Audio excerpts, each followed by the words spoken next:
이번 연휴에 안타깝고 화나는 일이 연이어 발생해서 마음을 참 무겁게 합니다. 어떻게 하면 이런 일들이 일어나는 걸 막을 수 있을지 고민해보고자 오늘 첫 번째 앵커의 픽으로 준비했습니다. 자, 먼저 서울 금천구에서 일어난 보복살인 사건입니다. 피해 여성을 살릴 수 있었던 기회가 무려 3차례 있었던 것으로 알려지면서 안타까움이 더욱 커지고 있습니다. 관련 영상부터 보겠습니다.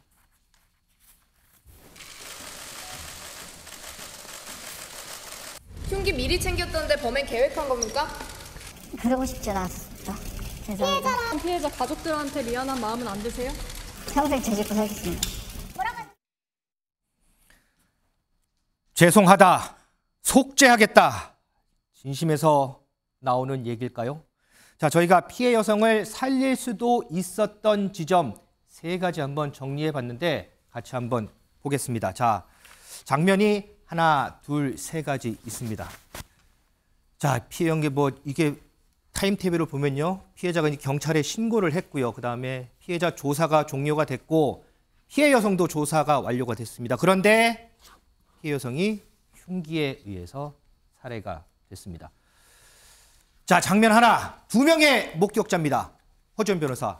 아까 우리가 타임테이블 쭉 봤지만 데이트 폭력으로 신고를 당해서 이 피의자가 먼저 조사를 받았어요. 그리고 피해 여성도 조사를 받았고 조사 끝나고 10분 뒤에 주차장에서 끔찍한 사건이 벌어졌습니다. 근데 당시에 목격자가 여기 본 대로 2명이 있었는데 이게 바로 신고가 안 됐다면서요. 네, 당시에 이제 상가 지하 주차장이었기 때문에 오전 시간이고 해서 유동 인구가 좀 있었던 걸로 보입니다. 네. CCTV에 처음 이 공격이 있고 나서 피해자가 바로 쓰러졌는데요. 그 이후에 질질 끌고 가는 그 순간에 나타났던 목격자 2명이 있기는 했었습니다.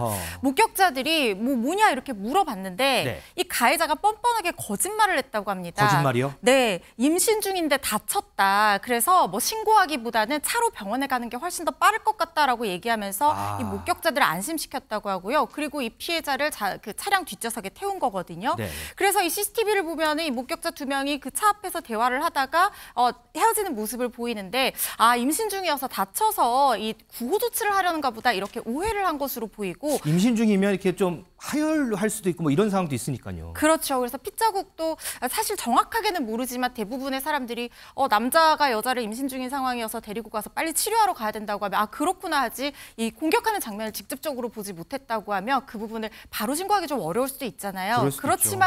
그렇지만 만에 하나 생각해서 좀 신고를 했더라면 어땠을까는 아쉬움은 남지만 그 행인들이 그런 것까지 판단하기는 좀 어려웠던 것으로 보이고 네. 가해자가 적극적으로 거짓말을 했던 것으로 보입니다. 참 안타까운 장면입니다. 자, 김준일 에디터 2번째입니다. 흉기에 찔리고 나서 또 보면 1시간 40분이나 살릴 수 있었던 시간이 있었다고 해요. 예. 그러니까 이게 지금 범행이 7시 17분에 이제 오전에 있었고 네. 그런 다음에 차에 이제 태웠다는 건데 이 지금 피의자의 진술에 따르면은 1시간 40분 정도 대화를 했다라고 합니다. 그리고 이제 차를 보니까 이게 어디로 가는지는 정확하게 처음에 몰랐으나 1시간 40분 정도 뒤로는 이제 파주 쪽으로 갔다라고 그래요. 네. 이 파주가 본인의 주거지죠. 그래서 사실은 병원에 데려가려고 처음에 했었다라고 이 피해자가 지금 주장을 했지만은 그건 아닌 것 같고 그냥 태우고 돌아다니고 대화까지 하다가 죽으니까 이제 사망을 하니까 그걸 숨기기 위해서 본인의 집 근처 파주로 간 것으로 좀 추정이 됩니다. 그래서 지금 어쨌든 범행을 저지른 다음에 지금 피를 철철 흘리고 있었을 텐데 이런 상황에서 이거를 옆좌석에 놓고 대화까지 하면서도 병원에 응급조치를 안 하고 이게 했던 것 자체가 정말로 상상만 해도 정말로 이게 좀 끔찍한 일이고 지금 엄벌에 정말 쳐야 된다는 생각이 드네요. 네. 자, 그리고 마지막 장면입니다. 이 피의자가 데이트 폭력으로 경찰 조사를 받을 당시에 과연 이 경찰들의 초동 대처가 맞았느냐, 옳았느냐 이런 논란들이 있습니다. 이 얘기는 전문가의 목소리를 좀 들어보겠습니다. 이 사람이 집은 파주인데 파주로 돌아가지 않고 지금 이 여성의 집 근처에서 PC방에서 전전하면서 결국은 이 여성을 스토킹을 한 기간이 한 나흘 정도가 있는 거예요. 스토킹 혐의를 적용시켜가지고 조치도 가능했다는 얘기네요. 지금 유치장에 유치까지 시킬 수가 있어요, 이 사람을. 가정폭력 처벌법이나 아니면 스토킹 처벌법을 적용하면 되는 거였어요. 그런데 문제는 그냥 그렇고 그런 툭닥거리는 싸움 정도겠지. 그리고는 남성을 조사를 하고 먼저 내보냅니다. 파주로 가. 그러고서는 이제 내보내고 파주로 갔는지 안 갔는지는 확인을 안 해요. 허재현 변호사, 지금 들었지만 이걸 스토킹으로 처벌을 했으면 유치장에 넣어서 이후에 끔찍한 변을 막을 수도 있었는데 이거를 데이트 폭력으로 했기 때문에 이 참변을 막을 수 없었다는 지적이에요. 그러니까요. 이게 가정폭력이나 아동학대 범죄라든가 아니면 스토킹 범죄 같은 경우에는 각각의 유형의 범죄를 규율하는 특별법들이 있거든요. 물론 처벌 수위도 중요하지만 이 법들이 있는 또 의미 중에 하나는 즉각적으로 경찰이 긴급 응급조치를 시행해서 나중에 승인을 받더라도 일단 분리조치를 시행할 수 있는 근거 규정이 법률안들에 마련이 되어 있습니다. 네. 그래서 아까 인터뷰 내용에서 보신 것처럼 스토킹의 어떤 반복성을 판단했다든가 하면 스토킹 처벌법을 적용을 할 수도 있었고요. 그리고 물론 이 사람이 지금 피해자가 첫 번째 경찰 조사에서 뭐 단순한 연인 사이다, 뭐 계속 같이 사는 것은 아니고 왔다 갔다 한다 이런 얘기들을 해서 경찰이 가정폭력으로 사실혼 여부를 판단하기 좀 애매한 부분이 있었던 것도 맞지만 네. 하지만 사실혼인지 아닌지는 우리도 재판 가서 다투는 부분이거든요. 네. 그래서 보다 적극적으로 해석해서 가정폭력처벌법 등을 적용을 했다고 하더라도 분리조치 정도는 시행할 수 있지 않았나 이런 아쉬움이 들거든요. 그래서 이 교제폭력이라는 것에 대해서도 이 특별한 어떤 규율하는 법안을 마련해야 되는 것이 아니냐라는 목소리가 사실 예전부터 나왔었고요. 지금 이게 이제 보호장치가 미흡하다고 하더라고요. 그렇죠. 왜냐하면 지금 교제폭력 같은 경우에는 연인 사이에서 어떤 소유욕을 느낄 수 있는 사이에서 이 소유욕에 기반해서 자기 것이라는 이런 말도 안 되는 생각 때문에 이 점점 더 이 폭력이 강화되고 가까운 사이에서 반복적으로 일어나고 보복이 두려워서 신고하지 못하고 이런 유형을 띠고 있거든요. 이게 뭐 아동학대나 가정폭력이랑 유사한 유형을 띠고 있는 범죄입니다. 그래서 스토킹 처벌법처럼 이렇게 교제하는 사이에서의 어떤 폭력 행위를 처벌할 수 있는 특별법을 만들어야 된다는 얘기들이 나오고 있고 네.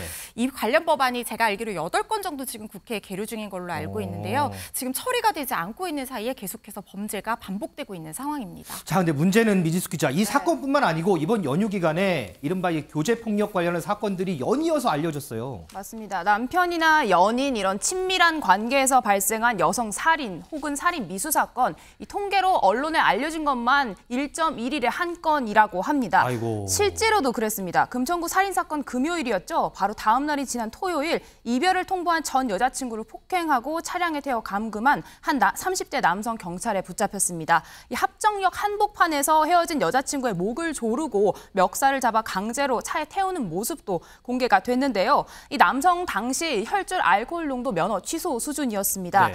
그리고 바로 어제 또 다른 30대 남성이 교제하던 여성의 목숨을 앗아갔습니다. 함께 살던 사이였는데요. 여성을 목 졸라 살해한 뒤에 본인도 자해를 시도한 다음에 이 누나에게 연락을 한 상황에 이 누나가 경찰에 신고를 해서 해당 현장이 발견이 됐다라고 합니다. 이 범행 현장에는 이 숨진 여성의 초등학생 자녀 2명도 함께 있었다라고 합니다.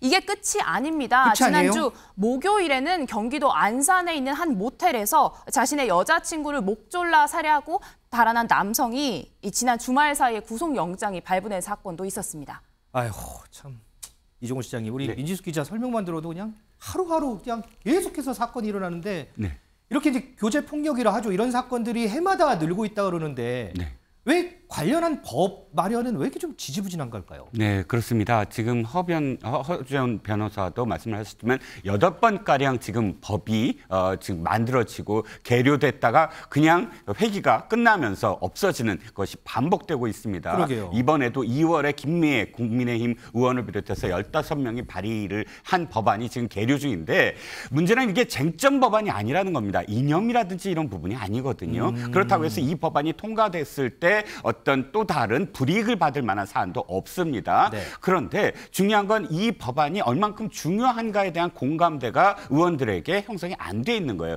중요하지 않다라는 법안으로 인식되기 때문에 언제나 후순위이다 보니까 계류 상태에서 그대로 회기가 끝나는 그런 일들이 계속 반복되고 있습니다. 사건이 발생하고 살인 사건이 이렇게 공분을 일으킬 때만 반짝하고 그 이외의 순간에서는 늘 사라지는 그런 상황을 우리가 국민들이 지켜보면서 이 법안을 꼭 통과시키도록 하는 그런 압력을 꼭 행사해야 되지 않는가 하는 생각도 듭니다.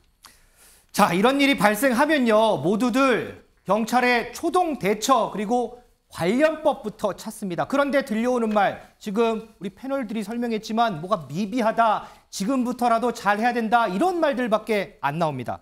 자, 이런 일 반복하지 않는 일, 자, 지금 바로 지금이 마지막 기회다, 이런 생각부터 좀 하면 안 되겠습니까? 이런 일 다시는 일어나면 안 되잖아요. 지금도 늦습니다. 얼른 어서 관련해서 대책들이 좀 나왔으면 좋겠습니다.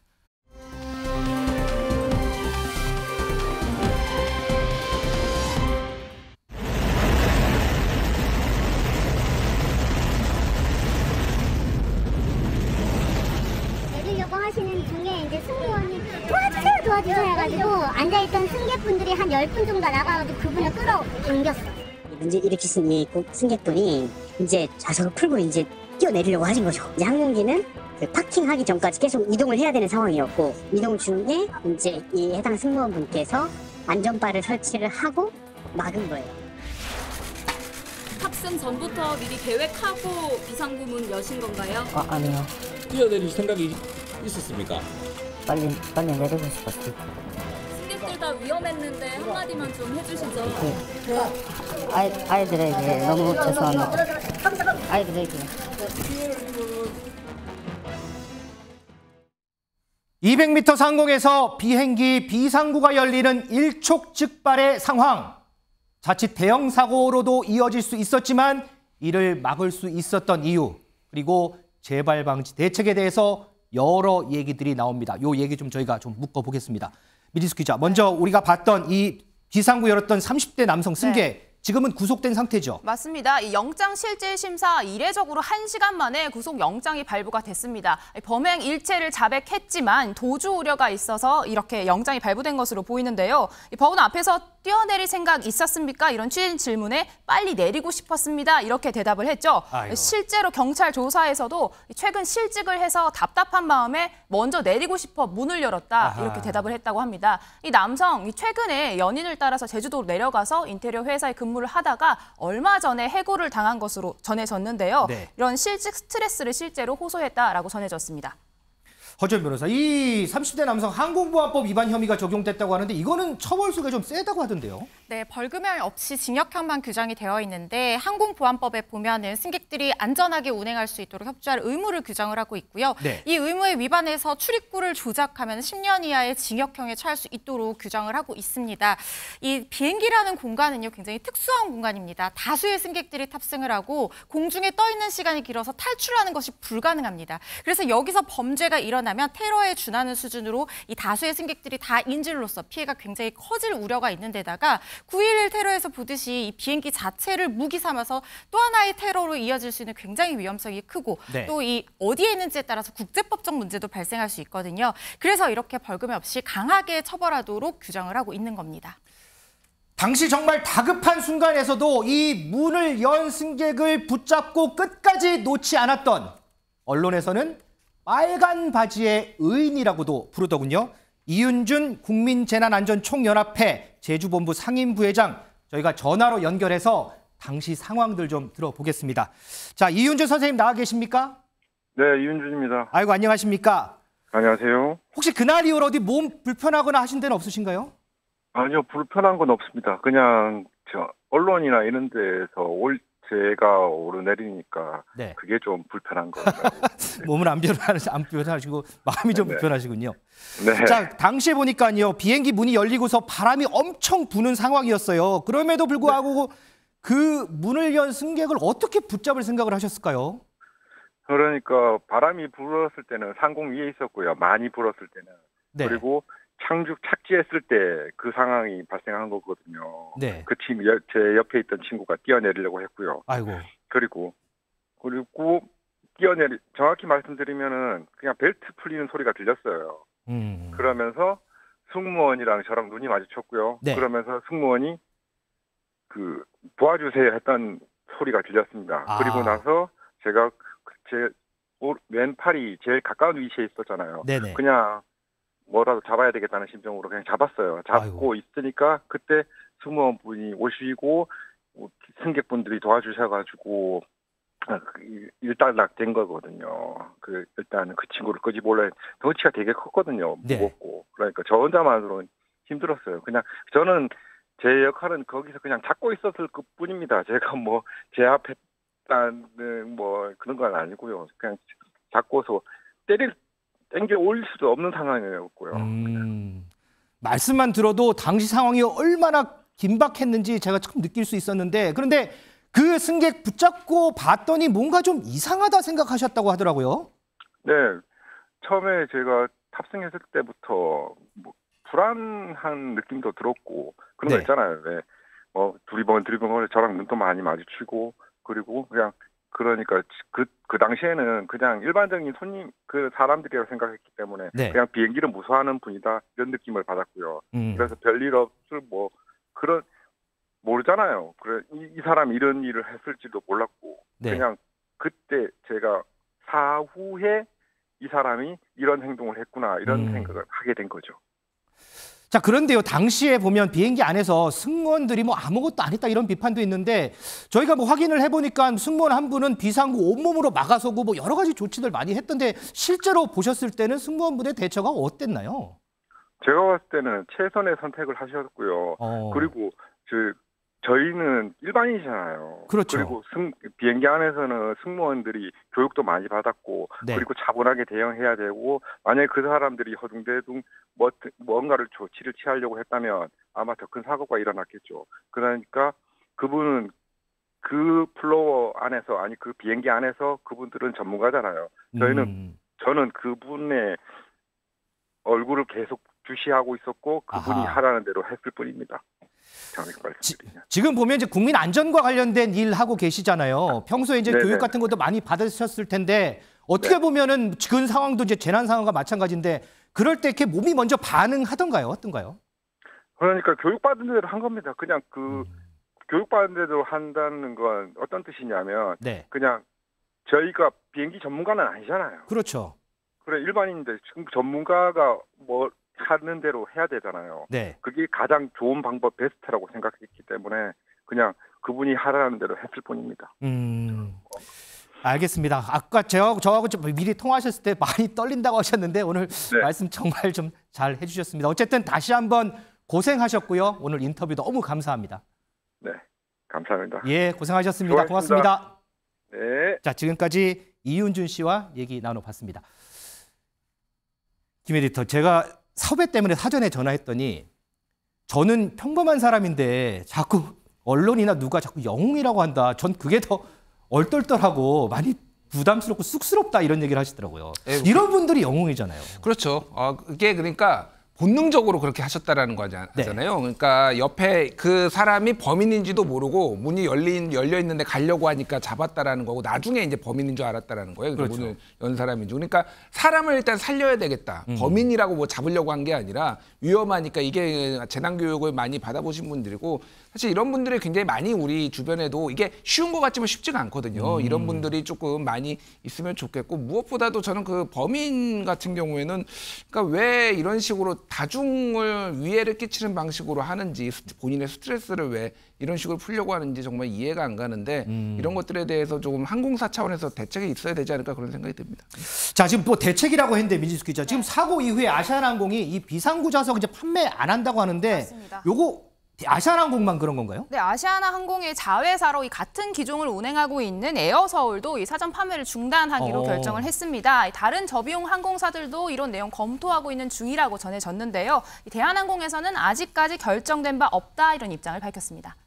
자, 이종훈 시장님, 이 비상구 좌석이라는 게 사실 이제 앞에 좌석이 없어서 다리 이렇게 쭉 뻗고 갈 수 있기 때문에 이게 웃돈 주고서라도 이제 사는 그런 좌석이잖아요. 네, 근데 그렇습니다. 이 좌석이 마냥 편한 것만은 아닌 게, 그렇습니다. 위급 상황 할 때 구조를 해야 하는, 이 승무원들을 도와줘야 하는 그런 일이, 그런 책임이 있는 그런 좌석이거든요. 네, 그렇습니다. 법적으로도 그렇게 돼 있고요. 제가 실제로 경험한 겁니다. 저도 제주도를 가야 됐는데 비상구 자리를 구입을 했어요. 그때 두 번의 체크를 받았습니다. 첫 번째는 체크인 카운터에서 이러이러한 자리인데 도와줘야 된다. 하시겠느냐 하고 물어봤고 그것에 응했고요. 또 탑승을 하자마자 스튜어디스가 찾아와서 똑같은 얘기를 의향을 물어봅니다. 그래서 하겠다. 하겠다라고 했을 때 거기에 이제 이 자리를 완전히 그 제자리가 됐는데 문제는 이겁니다. 과연 그 자리를 팔지 않음으로써 모든 문제가 해결되느냐? 그 자리를 왜 이렇게 그 의무 조항으로 도와줘야 된다고 하냐면 실질적으로 어떤 상황이 발발했을 때 가령 스튜어드나 스튜어디스가 모든 상황들을 다 통제하지 못하고 그런데 이 비상구로 빨리 승객들을 탈출시켜야 될 때 그렇죠. 승객들이 도와야 되거든요. 근데 그 도움을 줄 수 있는 바로 직접적으로 빨리 대응할 수 있는 곳이 바로 비상구 옆자리입니다. 그렇기 때문에 이 옆자리를 만약에 비었을 때 뭐 이 어떤 긴급한 상황들 그리고 전체적으로 통제를 해야 되기 때문에 비상구의 인력이 모자랄 때 그때는 또 어떻게 하겠습니까? 그렇죠. 그러므로 이것을 그냥 없애기보다는 보다 좀 더 적극적으로 그 자리에 앉을 수 있는 사람들을 더 선별하는 그런 작업이 필요하지 않나. 이를테면 소방공무원이라든지 군인이라든지 경찰이라든지 이런 재난과 관련해서 무엇인가를 할 수 있는 직업을 가지신 분들을 우선적으로 그 자리에 앉힐 수 있게 한다든지 또 그 이 카운터에서 이 사람들을 직업을 택할 때 혹시 좀 더 직접적으로 이걸 할 수 있는 사람들을 더 선별하는 그런 과정이 좀 필요하지 않을까 싶습니다. 자, 이 비상구 좌석에 대한 해법도 이번 기회에 좀 마련이 됐으면 좋겠고요. 그리고 아시아나항공이요, 이 대구국제공항 1층에 당시 항공기 이용하셨던 분들 대상으로 피해 접수를 받는다고 합니다. 뭐 의료비 지원도 한다니까요. 당시 항공기 탑승하셨던 분들 꼭 가서 좀 신청을 하셨으면 좋겠습니다.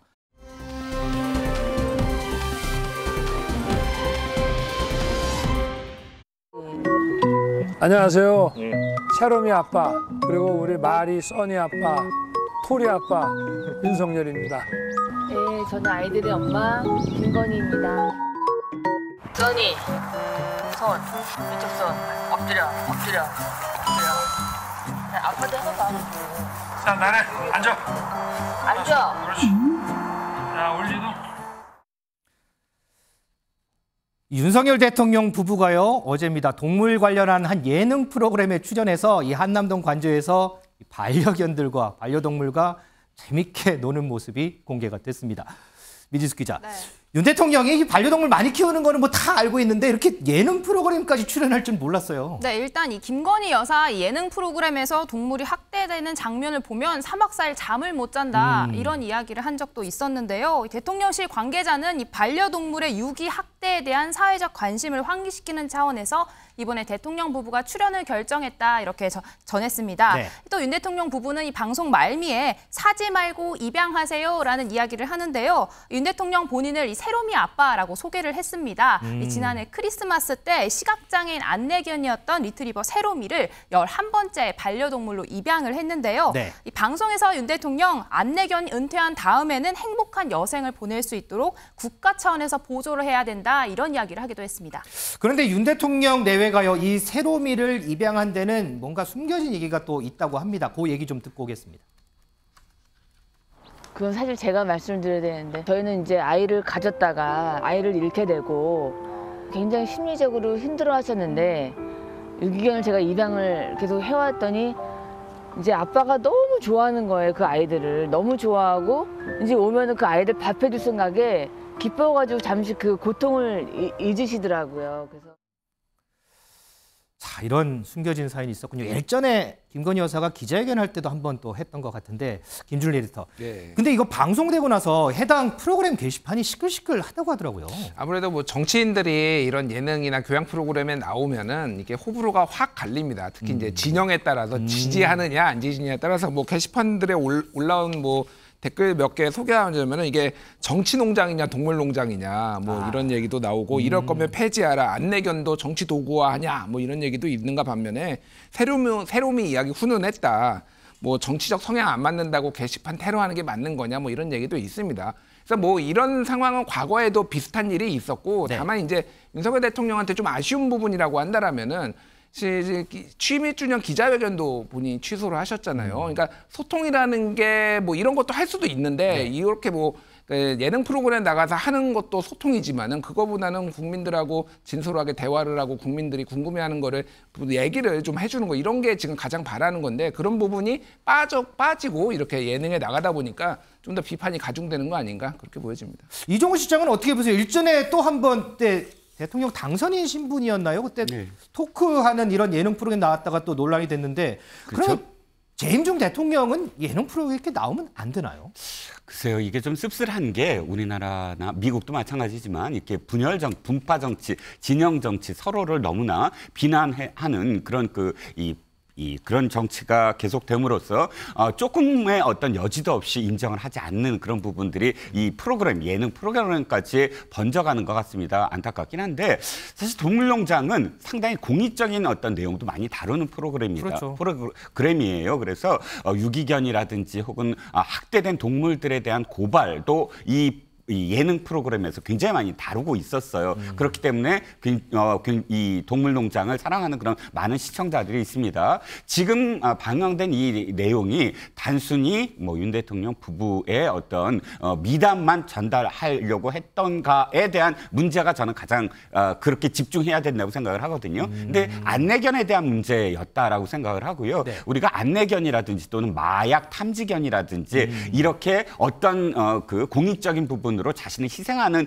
개들이 은퇴했을 때 사실 갈 곳이 없어요. 이들은 한 10년 동안을 자기의 본능을 숨긴 채 살았기 때문에 그게 적응하기가 힘들어요. 네. 그런데 그런 어떤 그런 동물들을 거두어서 뭔가 여생을 진짜 편안하고 정말 적응하면서 살 수 있게끔 하자라는 그런 공익적인 내용이 좀 포함되어 있거든요. 그렇기 때문에 어느 정도는 우리가 진영으로서만 바라보지 말고 받아들일 수 있는 여지가 좀 있었으면 좋겠다는 생각도 듭니다. 알겠습니다. 자, 미지수 기자, 지금 예능 프로그램 논란은 그렇고 최근 보니까 윤석열 대통령 지지율도 변화가 많이 보이더라고요. 네, 맞습니다. 지난주 수요일에서 금요일 사이에 진행된 여론조사입니다. 네. 이번 방송 출연 이전에 진행된 조사인데요. 대통령의 직무 수행에 대한 긍정평가 44.7%로 올해 최고치를 기록했습니다. 네. 최근 5주 동안 연속으로 올라서 3달 만에 40%대를 회복한 건데요. 네. 이를 두고 나로 발사 성공과 G7 정상회의 참석 등 이런 외교 안보 관련 영역에 긍정적인 평가가 나온 영향을 미쳤다, 이런 분석이 나오고 있습니다. 자, 이 윤석열 대통령과 관련된 얘기는요, 다음 앵커의 픽에서 우리가 조금만 더 얘기를 좀 해보겠습니다.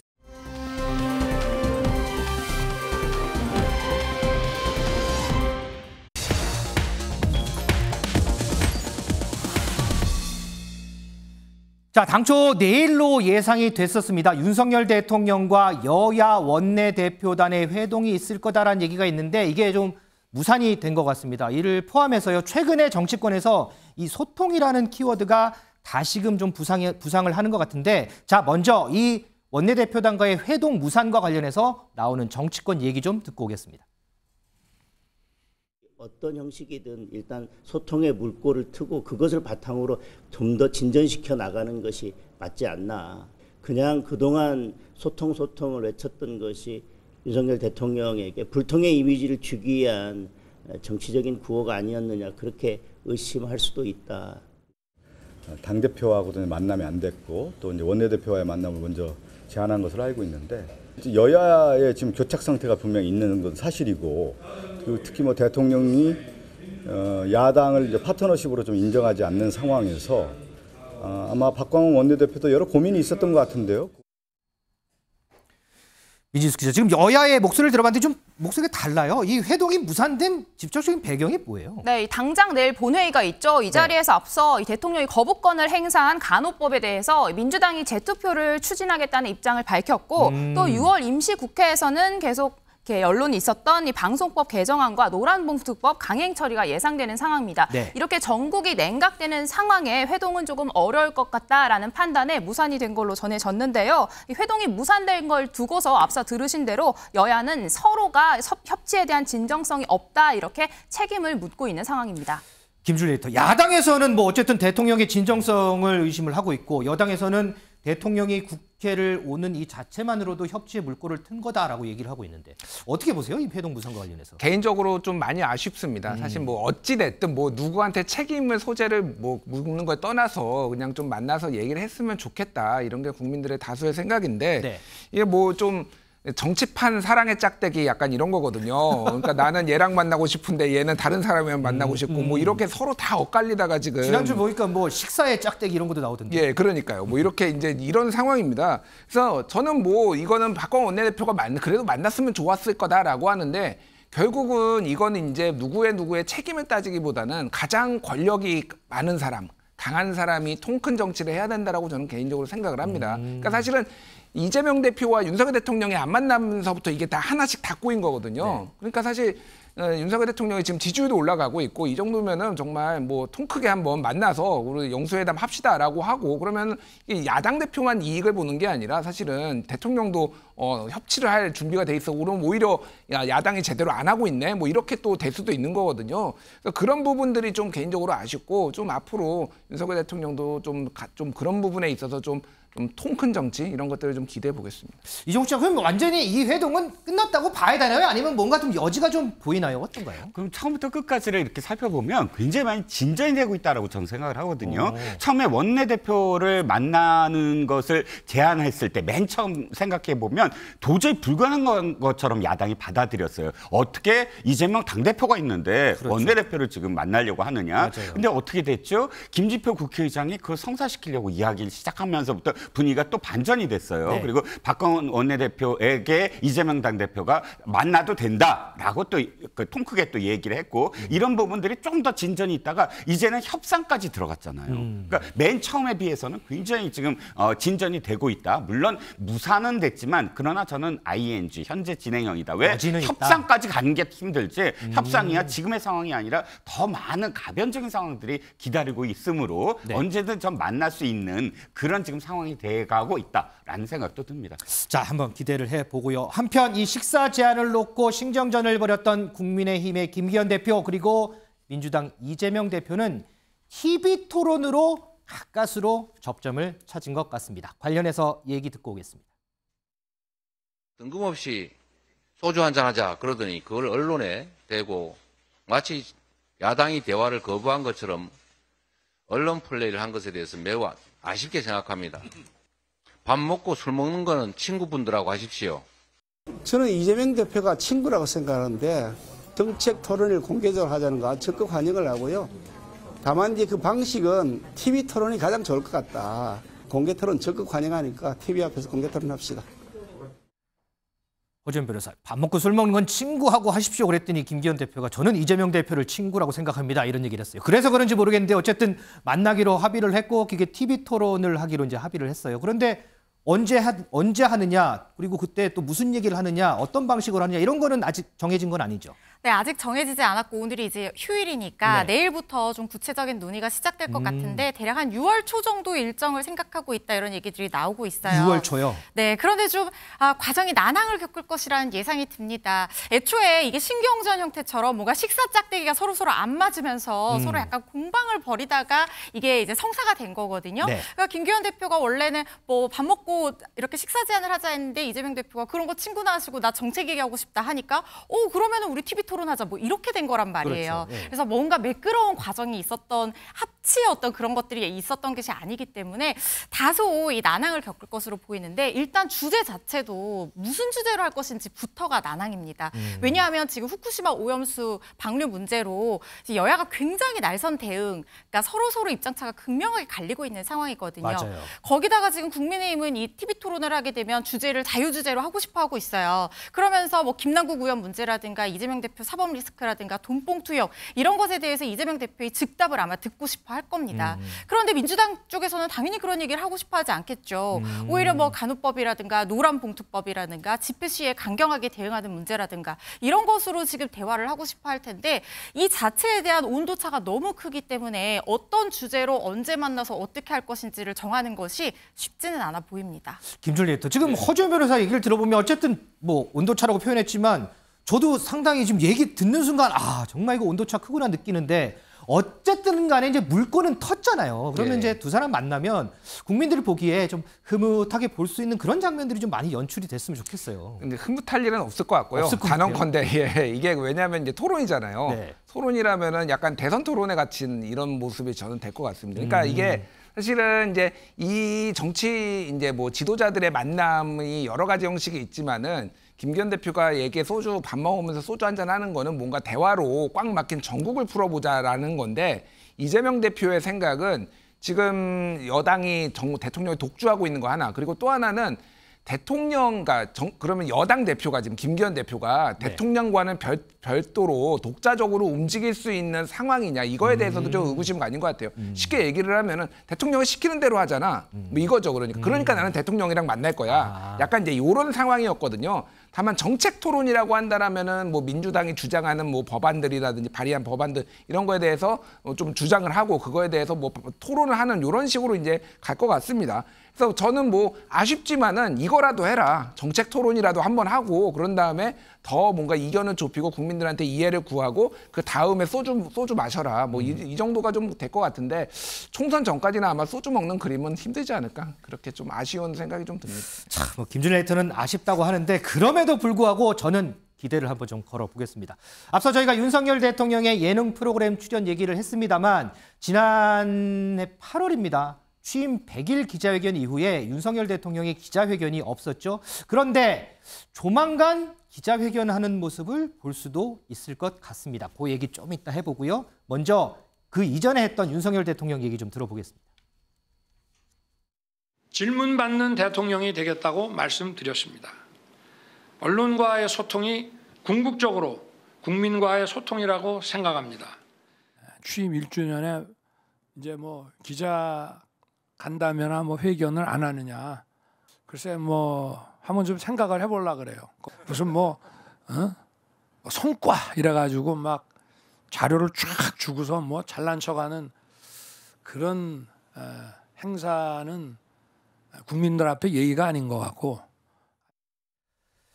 이지숙 기자, 다음 주쯤 윤석열 대통령 기자회견이 있을 거다 이런 얘기 있던데 구체적으로 어떻게 좀 이루어질까요? 네, 이 대통령실 관계자와의 소식입니다. 늦어도 6월 초에는 기자회견을 할 것 같다 이런 이야기가 나왔는데 구체적인 날짜는 아직 확정되지 않았다고 합니다. 윤 대통령 말씀하신 대로 취임 100일 기자회견이 마지막이었고 도어 스태핑도 중단이 됐죠. 그렇죠. 1주년 기자회견도 모두 생략이 됐는데요. 이 대통령실 관계자는 이번 기자회견 이전부터 하려고 계획을 했지만 정상회담이 여러 차례 있으면서 미뤄졌다 이렇게 설명을 했지만 이 3달 만에 40% 회복한 이런 지지율 이번 기자회견을 결정한 것과 무관하지 않다라는 해석도 나오고 있습니다.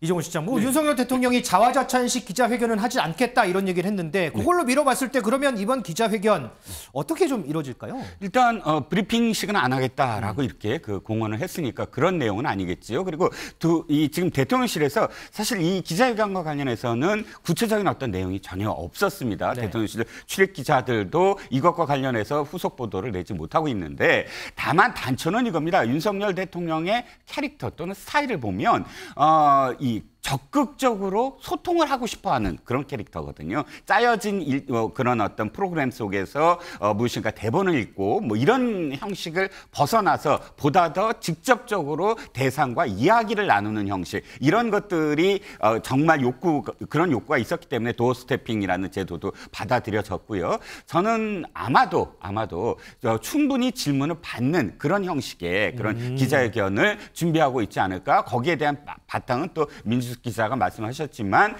지금 그 지지율 상승이 뭐 리얼미터 같은 경우는 5주째 또 다른 뭐 국민리서치 같은 경우는 3주째 이렇게 계속 상승을 하고 있는 그런 이 지지율도 상당히 이 자신감의 어떤 그러니까 기자회견을 그렇게 할 수 있는 자신감에 기반이 되지 않을까 또 그렇게 생각을 해봅니다. 자, 저희가 지금요 대통령과 여야 원내대표 간 그러니까 대통령과 정치권의 만남 얘기를 했고요. 여야 양당 대표 간의 만남 얘기를 했고 지금 대통령과 국민 간의 만남, 소통 얘기했는데 하나 딱 남았죠. 대통령과 제1야당 대표 이재명 대표와의 만남도 지금부터 좀 기대가 되는 부분이 있습니다. 이전 발언들도 한번 좀 들어보고 우리 예상을 한번 해보겠습니다. 윤석열 대통령께 다시 한번 공식적으로 영수회담을 요청드립니다. 민생 앞에 여야와 정쟁이 있을 수 있겠습니까? 앞으로 자주 만날 수 있는 기회를 만들자. 그렇게 이야기를 했어요. 그럼 굳이 영수회담 이런 표현은 안 썼어요. 김준일 에디터, 그제 이제 부처님 오신 날이었는데 그때 대통령하고 이재명 대표하고 뭐 아무 말 없이 그냥 악수만 나누는 게 모습이 포착이 됐어요. 어떻게 좀 대통령과 제1야당 대표와의 만남, 소위 영수회담이라고 하는데 분위기가 좀 성숙이 좀 되고 있나요? 보시기에 어떤가요? 일단 윤석열 대통령이 그동안 지지율이 낮은 상황에서는 뭔가 이제 사방에서 공격이 들어오고 뭔가 이제 수세적인 뭐 상황이었잖아요. 저는 이제 좀 분위기가 무르익는다고 보는 게 아까 말씀드렸지만 권력을 가진 사람이 오히려 통근 정치를 해야 되는 거 하나. 또 하나는 지지율이 오르고 있어요. 이럴 때일수록 오히려 자신감 있게 만날 수 있다라는 겁니다. 그리고 뭐 야당 대표를 만나면은 검찰 수사에 영향을 줄 수 있어서 안 만난다라고 했는데 저는 그거는 조금 말이 안 되는 얘기라고 하거든요. 왜냐하면은 대한민국 검찰이 어떤 검찰입니까? 갑자기 그러면 기소 중지를 할까요? 그럼 만약에 영수회담을 한다고? 저는 그거는 아니라고 보고요. 그냥 만나기 싫었던 거를 그냥 돌려서 얘기하신 건데 이제는 한번 통큰 정치, 아까 전에 뭐 실장님도 말씀하셨지만은 이렇게 화통한 정치 이런 것들을 지금 보여줄 때가 아닌가 그렇게 보여집니다. 자, 저도 분위기 성숙 한번 기대해 보겠습니다.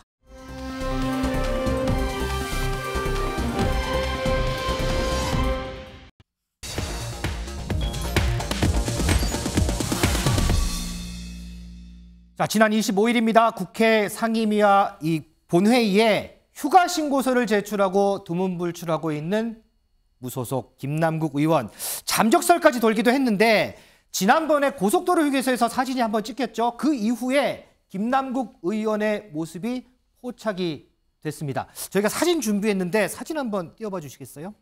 자, 민지숙 기자. 지금 요 사진들인데 이게 백팩을 메고 고개를 계속 숙이면서 뭔가 좀 생각에 잠긴 듯 하고요. 이게 어디에서 찍힌 모습이에요? 네, 바로 이 안산에 있는 김남국 의원의 자택 앞입니다. 민주당 탈당 이후에 이 지난 15일 유튜브 방송 이후에 공개석상의 모습을 드러내지 않고 있는 상황인데 그렇죠. 지난 수요일 24일에 이 오검전 밴을 타고 자택에 귀가하는 모습이 언론 카메라에 포착이 된 겁니다. 여기 하나 더 있잖아요. 이게 이제 실루엣인데 네. 이 모습도 김남국 의원이에요? 그런 걸로 추정이 되고 있습니다. 이 자택 앞에서 모습을 포착한 지 이틀 뒤에 찍힌 사진인데요. 네. 지난주 금요일 안산 지역에 있는 본인 지역구 사무실에서 이 김 의원으로 추정되는 저렇게 안경을 끼고 있는 남성이 이 근심이 있는 듯 손을 괴고 있는 듯한 실루엣이 포착이 됐습니다. 이날도 이 취재진들이 김 의원의 모습을 포착하기 위해서 이 사무실에 몰려들었는데 네. 이 관계자 지금 안에는 아무도 없다, 김남국 없다라고 이야기를 하며 이 건물 보안 시스템도 걸어 잠그고 나갔다고 하는데요. 하지만 얼마 안 있어서 이 건물 안에서 인기척이 느껴지고 네. 김 의원으로 보이는 해당 인물의 저런 실루엣이 포착이 된 겁니다. 자, 이렇게 김남국 의원 계속해서 두문불출하면서 정치권에서는 김남국을 찾아라 뭐 이런 얘기도 나온다고 하는데 정치권 목소리 좀 듣고 오겠습니다. 김남국 의원은 지금 어디에 있습니까? 수배령이라도 내려야 하는 것입니까? 지방에 있어요. 지방에 뭐 서울에 있으면은 본인도 자꾸 언론 기자 만나게 되고 또 정치인들에 접촉하고 되고 그러지 않겠어요. 그래서 좀 멀리 떠나서 성찰과 반성의 시간에 필요한 그런 공간에 있는 것 같습니다. 경기도 안산에 있다는 얘기도 있던데 그거는 오보입니까? 그렇지는 않을 거예요. 네. 이정우 씨님, 지금 얘기 들어보면 국민의힘에서는 뭐 수배령 얘기도 나오고 안민석 의원은 언론 등 피해가지고 지방에 있을 거다 이런 얘기 나오고. 근데 저희가 동선을 쭉 보면 지난 15일 날 유튜브 방송에 출연했잖아요. 그리고 이제 18일 날 3일 뒤에 사흘 뒤에 가평 휴게소에서 찍히고 26일 날 우리 민지수 기자가 지금 설명한 대로 지역 사무소에서도 사진 찍히고 여기 24일 날 그 전에 24일 날은 자택에서도 찍히고.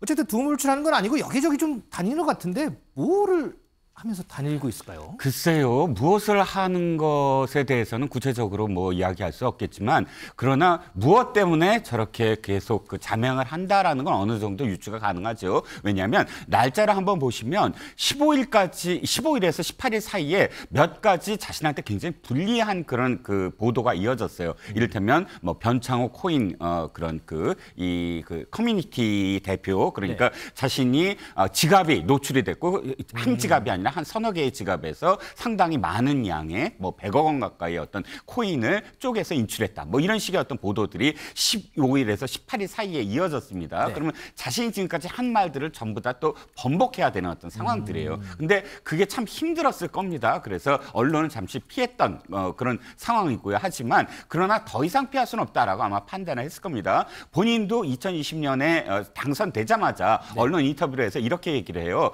상임위와 본회의에 출석하지 않은 의원들은 무조건 징계를 하는 그런 법안을 제출하겠다. 본인이 그렇게 이야기하고 있거든요. 지금 날이 갈수록 그러니까 국회에 출석하지 않은 날이 계속될수록 자신에 대한 어떤 비난은 아마 더 높아질 겁니다. 그래서 이제 곧 아마 다시 이제 국회의 모습을 드러낼 것으로 보고요. 그 시점은 아마도 이 코인과 관련된 기사들이 어느 정도 이제 좀 수그러들 때 이 이슈가 다른 이슈가 좀 더 나올 때 이렇게 해서 소나기를 피했다라는 그런 느낌으로 아마 다시 나오지 않을까 싶은 생각이 듭니다. 그럼 김준일 에디터는 김남국 의원이 언제 어떤 방식으로 모습을 드러낼 거다 이렇게 예상을 하세요?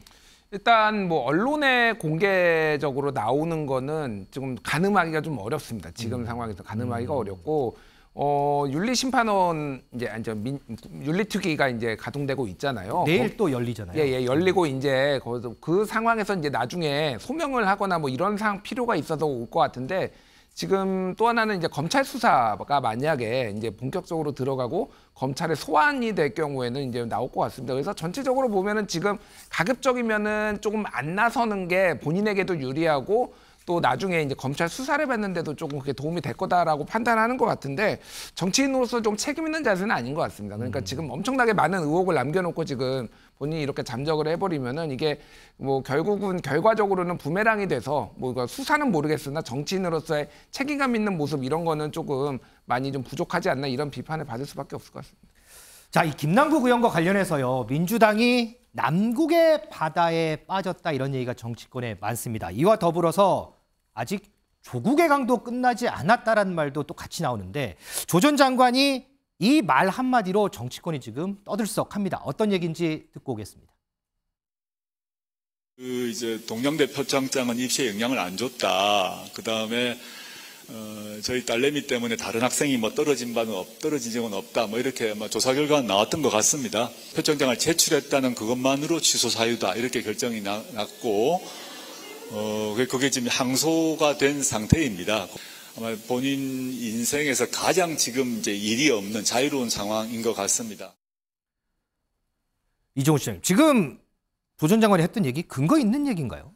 이 조 전 장관이 이야기한 근거는 지금 이겁니다. 입학전형공정관리위원회 부산대의 2021년 9월 30일자 결과서 이것을 지금 아마 근거로 삼아서 그 안의 내용에 어떤 그 근거를 그것 때문이 아니다. 표창장 때문이 아니고 그것 때문에 또 다른 어떤 학생이 떨어지지 않았다. 그리고 뭐 3위다. 그때 당시에 어떤 성적으로 이것을 두고 아마 이렇게 이야기한 것 같은데 조국 전 장관의 어법의 하나의 특징이 뭐냐면 그 여러 가지 어떤 드러난 사실 중에 한 가지 부분만 또 딱 떨어뜨려서 그걸 이야기하거든요. 사실 이때 당시에 이 입학전형의 위원장도 사퇴를 했어요. 왜냐하면 3위가 아니라 24위였는데 3위라고 이야기하고 또 지금 부산대가 결정을 내린 입학 취소도 이 부분이 아니거든요. 입학 요강이 공적 약속이다. 그런데 그런 부분이 아니라 이 부분만 딱 떨어뜨려서 거봐라 문제가 없지 않느냐. 이렇게 하는 화법으로 이슈를 덮거나 돌리려는 그런 의도로 보이는 상황이죠. 허주연 변호사, 그러면 조 전 장관의 주장이요. 법적으로 보면 좀 어때요? 우리가 입시 요강에 허위 서류를 제출하지 말도록 되어 있고 만약에 허위 서류를 제출했을 때는 불이익을 줄 수 있다는 규정을 왜 만들어두는 걸까요? 그것은 이런 허위 서류를 제출하는 것만으로도 입시 자체의 공정성이 저해가 될 수 있고 또 누군가의 기회를 박탈할 수도 있고 입시 업무가 방해될 수도 있기 때문에 그렇게 하는 겁니다. 그런데 지금 조 전 장관 말처럼 반드시 이런 걸로 인해서 어떤 불이익한 결과에 영향을 미쳤다, 이익한 결과에 영향을 미쳤다. 이게 요건으로 되어 있지 않아요. 그렇기 때문에 조 전 장관의 발언 그 자체로는 좀 법적으로 봐서도 조금 부산대는 왜냐하면 입시 요강에 따라서 그걸 근거로 해서 입학 취소 처분을 한 것이거든요. 그리고 위조가 됐다는 것은 위조된 표창장이라는 것은 당연히 지금 정경심 교수의 어떤 대법원 판결로 판단이 난 부분이잖아요. 네. 그러면 이분들이 왜 이렇게 위조까지 해가면서 이 서류를 제출을 했을까요? 본인들도 이게 어떻게 될지 모르지만 합격 확률을 높이기 위해서 이런 서류를 제출을 한 것이잖아요. 그렇기 때문에 그런 행위 자체만으로도 이미 공정성이 저해됐다고 볼 수 있기 때문에 이런 불이익한 처분을 내리는 거거든요. 네네. 그렇기 때문에 조 전 장관이 사실 이제 법률가이지 않습니까? 네. 법학 교수이기도 하고 법무부 장관 출신이기도 한데 이런 식으로 얘기를 하는 것이 납득되기 좀 어려운 부분이 있습니다. 알겠습니다. 자, 김남국 의원, 조국 전 장관 얘기까지 해서 오늘 프레스룸 라이브 여기서 정리하겠습니다.